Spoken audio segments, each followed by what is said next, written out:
your mind has to seek discomfort. It has to seek these difficult tasks. You have to enjoy it. And you have to figure out a way to make your mind enjoy those things. And some people it comes easy and some people it doesn't. Some people it takes a long time. I always tell people the best thing you could ever do is force yourself to a schedule. Just write it down. Like today I have to do an hour on the treadmill. I have to do an hour, no matter what. Even if you're walking on it, you're doing an hour on a treadmill. The next time you're going to do it, okay, you did an hour and this is the amount of miles you got in. Next time you're going to, add 3 miles. Put an extra 3 miles in that 1 hour. And just keep doing things like that. Write down, today I'm going to do 100 push-ups, and I'm going to do 100 sit-ups, and I'm going to do 100 chin-ups. That's today. And then force yourself to adhere to a schedule. Make a Monday, Wednesday, Friday workout schedule. Give yourself some time off, Like don't even crush yourself to the point where you can't do it. Make it so that you really appreciate those Tuesdays and Thursdays. But on Monday, Wednesday, and Friday, you're going to get after it, and this is what you're going to do. Most people just try to go work out. And you're kind of aimless, and you show up, and you pick up the jump rope, and you jump a little rope, maybe you hit the heavy bag a little bit, maybe you do some curls, but you don't really have an aim. That's why people like to hire trainers, because a trainer will tell you what to do. Well, you can tell yourself what to do. If you don't have money for a trainer, you don't even have to have fucking equipment. With bodyweight squats, sit-ups, chin-ups, push-ups, you could give yourself a brutal full bodyweight workout. And you can find these for free on YouTube. There's a ton of them. There's a ton of these bodyweight workouts you could do. Just force yourself. Write it down. Monday, Wednesday, and Friday, I'm going to do 100 push-ups. I'm going to do 100 chin-ups. I'm going to do 100 sit-ups. Even if it takes me all fucking day. Even if I have to do 10 and 10 and 10 and keep going all day, just that's what you do. Do 10 push-ups, take a break for 20 minutes, do another 10. But get those 100 in. I don't believe in half-assing things. This life is short. If you get into something, get into it. And if you're not into it, don't be into it. And I think that insanity and greatness are next door neighbors, and they borrow each other's sugar. That's my, that's what I've always said. There's something about mastery, like true mastery, that requires you to shut off massive areas of your life. There's a lot of people that are scared of their ability to do something that's difficult. I don't know if I could force myself to be disciplined. I don't know if I could force myself to take that kind of action. Well, if you do force yourself to take that kind of action, you don't have that question anymore.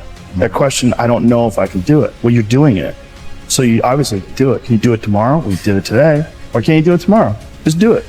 You get so much more benefit out of a struggle that you choose to embark in versus a struggle that life throws upon you. Get out there and go and do something. Just go. And then in the middle of doing it, it'll become easy. Even if it's not easy, even if it's hard, it's easier than not doing it and wishing that you had done it. Oftentimes people confuse discipline with focus. And this is why that's important. There are things that some people can excel at because they're focused on them and because they're drawn to it and they have an incredible passion for it. Versus, like, you tell a guy, like, hey, you're going to study to be an electrical engineer. And it's like, I don't want to be a fucking electrical engineer. Well, you got to have discipline.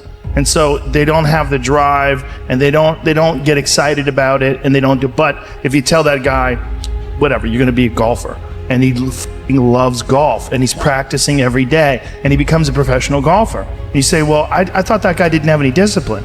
Well, it's not that he didn't have any discipline. He's just not interested in that other thing. I was never a disciplined kid, but I would find things that I loved, and I was obsessed. And I always felt embarrassed by it because people would say, oh, your son, like to my mom, your son is so disciplined.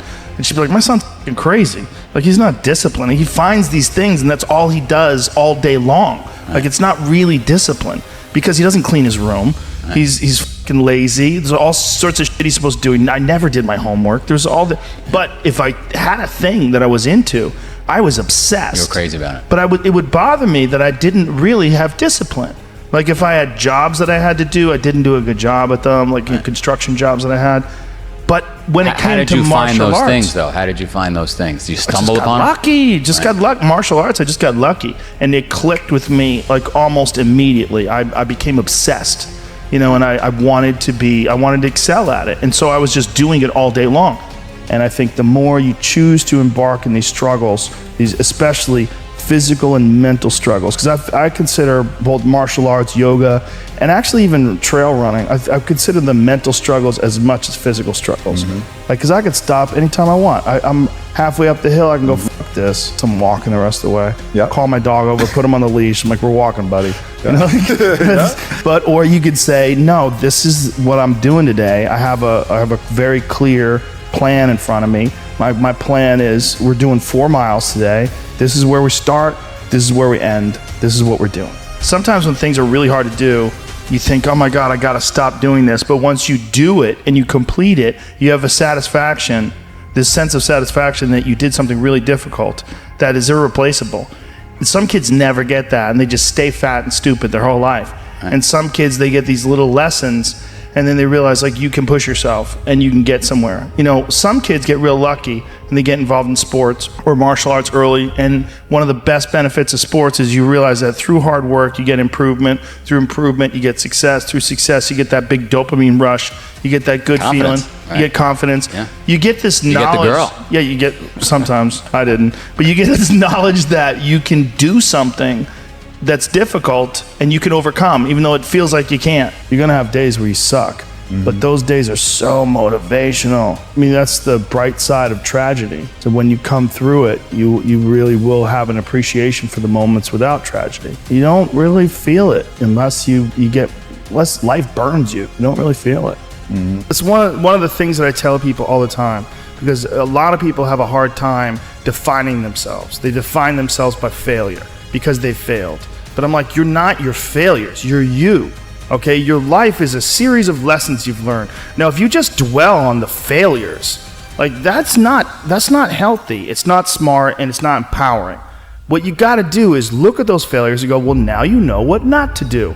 But you're not that. You're you. You know, you could have done the stupidest shit ever, but it's just not you. That's not you. You're a different thing. You're the being that's experiencing all these failures. And if you know that they're fuck ups, then you've learned, okay?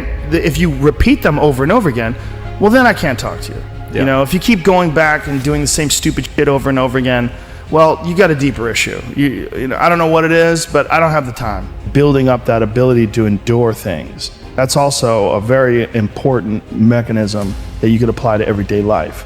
Like that, the mechanism of understanding how to endure. Like Jocko Willink's perfect example. You know, he has that thing on his, if you go to his Instagram page, almost every other photo is a watch. And it's a watch that says 4:30 in the morning, because that's when he gets up and he works out and he earns the sunset. And he does that. He's so disciplined, and he's got this saying that's a great saying: discipline equals freedom. And it's true, because he's able to force himself to do that every single time. There's no excuses, there's no breaks, there's no days off. It doesn't happen. So because of that, you're not scared. You know that you can keep doing it. You know that you can continue to perform. There's a lot of people just running from discomfort. They're running from it. They're just avoiding it. It's so easy to. And like, if you get distracted for a second, you're like, let me check my phone.